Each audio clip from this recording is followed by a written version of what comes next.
रोचक कथा। कैसे हुआ हनुमान जी का विवाह और बने एक पुत्र के पिता। नमस्कार दोस्तों, स्वागत है आपका हमारे YouTube चैनल आश्चर्यजनक किंतु सत्य कहानियाँ में।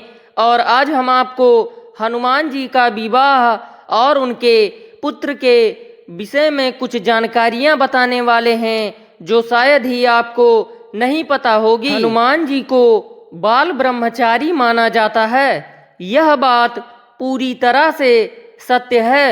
लेकिन ऐसा नहीं है कि हनुमान जी अविवाहित थे। हनुमान जी का पूरी रीति रिवाज और मंत्रों के साथ विवाह हुआ था और इनका एक पुत्र भी था। लेकिन विवाह और पुत्र प्राप्ति में कोई संबंध नहीं है, इसलिए विवाहित और पिता बनने के बाद भी हनुमान जी ब्रह्मचारी ही माने जाते हैं। ऐसी मान्यता है कि हनुमान जी जब अपने गुरु सूर्यदेव से शिक्षा प्राप्त कर रहे थे, तब सारी शिक्षा लेने के बाद एक आखिरी शिक्षा बची हुई थी। लेकिन यह शिक्षा अविवाहित व्यक्ति को नहीं दी जा सकती थी, सिर्फ विवाहित ही इस शिक्षा को प्राप्त कर सकते थे। ऐसे में आजीवन ब्रह्मचारी रहने का प्रण ले चुके हनुमान जी के लिए दुविधा की स्थिति उत्पन्न हो गई। शिष्य को दुविधा में देखकर सूर्यदेव ने हनुमान जी से कहा कि तुम मेरी पुत्री सुरवचला से विवाह कर लो। इसके बाद रीति रिवाज और वैदिक मंत्रों के साथ हनुमान जी का विवाह संपन्न हुआ। पराशर संहिता के अनुसार हनुमान जी आजीवन ब्रह्मचारी रहने का प्रण ले चुके थे और दूसरी ओर उनकी पत्नी सुरवचला तपस्विनी थी।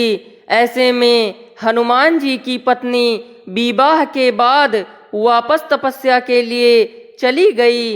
हनुमान जी ने विवाह की शर्त पूरी कर ली, लेकिन गृहस्थ जीवन में नहीं रहे और आगे की शिक्षा पूरी की। आंध्र प्रदेश के खम्मम जिले में हनुमान जी का एक प्राचीन मंदिर है। इस मंदिर में हनुमान जी के साथ उनकी पत्नी की भी मूर्ति बनी हुई है। यानी यहाँ पर हनुमान जी अपनी पत्नी के साथ भक्तों को दर्शन देते हैं। इस मंदिर को हनुमान जी के विवाह का इकलौता गवाह माना जाता है। मान्यता है कि हनुमान जी के इस मंदिर में आकर जो दंपत्ति हनुमान और उनकी पत्नी के दर्शन कर लेते हैं, उनके वैवाहिक जीवन में चल रही परेशानियां दूर होती हैं। अब यह प्रश्न उठता है कि जब हनुमान जी अपनी पत्नी से कभी मिले ही नहीं थे, तब वह पिता कैसे बने? इस सवाल का जवाब वाल्मीकि रामायण में मिलता है, जिसके अनुसार हनुमान जी जब लंका दहन कर रहे थे, तब लंका नगरी से उठने वाली ज्वाला की तेज आंच से हनुमान जी को पसीना आने लगा था। पूंछ में लगी आग को बुझाने के लिए हनुमान जी समुद्र में पहुँचे, तब उनके शरीर से टपकी पसीने की बूंद को एक मछली ने अपने मुंह में ले लिया।